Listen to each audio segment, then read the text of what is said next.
জীবন আর মৃত্যু এই দুটো শব্দ খুবই পাশাপাশি। একটা শব্দকে ছাড়া আরেকটা শব্দ বেমানান। মৃত্যু যেই শব্দটা চিরন্তন সত্য এবং জীবন শব্দটা এটাও সত্য, তবে এখানে পার্থক্য হচ্ছে আপনি খুব অল্প সময় আপনি আপনার জীবন উপভোগ করার সময় পাবেন, আর মৃত্যু আপনাকে অনেক দীর্ঘ সময় আপনাকে আলিঙ্গন করে থাকতে হবে এবং মৃত্যুর পরের জীবনটা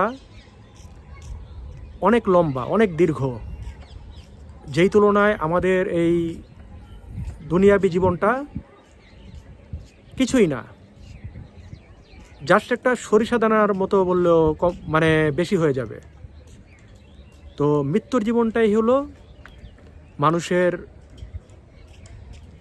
আসল জীবন, মৃত্যুর পরের জীবনটা। তো আমরা মানুষ মৃত্যুর পরে যে দীর্ঘ জীবন আছে, দীর্ঘ সময় যে আমাদের কবরে থাকতে হবে হাসরের বিচার না শুরু হওয়া পর্যন্ত, আমরা সেটাকে নিয়ে ব্যস্ত থাকি না। আমরা মানুষ ব্যস্ত থাকি যে সরিষা পরিমাণ যে দুনিয়াবী জীবনটা, সেই জীবনটাকে আমরা প্রাধান্য দেই এবং প্রাধান্য দিয়ে এমন কোনো অপকর্ম নাই আমরা না করি। আফসোস তাদের জন্য যারা এই অল্প সময় নিয়ে এই পৃথিবীতে আসার পরেও যাদের জ্ঞান নেই এই দুনিয়াবী জীবন সম্পর্কে, আখিরাত সম্পর্কে, এবং তারা জ্ঞান অর্জনের চেষ্টাও করে না। তারা বোঝে না কেন তাদের এই জীবনটা খুবই ছোট, তাদের দুনিয়াবী জীবনটা খুবই ছোট, খুবই অল্প সময় দিয়ে আল্লাহ পাঠিয়েছে। আর যদি যে কেউ নিজেকে এই অল্প সময়ের জীবনে হারাম কর্মে লিপ্ত করবে, আল্লাহর অবাধ্যতা করবে, নবীর সুন্নাহ অনুযায়ী জীবনযাপন করবে না, নবীর সুন্নাহ অনুযায়ী জীবনযাপন করবে না, দুনিয়াবী বিভিন্ন ধর্মের অপকর্মে লিপ্ত হবে, আল্লাহ তো তাদেরকে ছাড়বে না,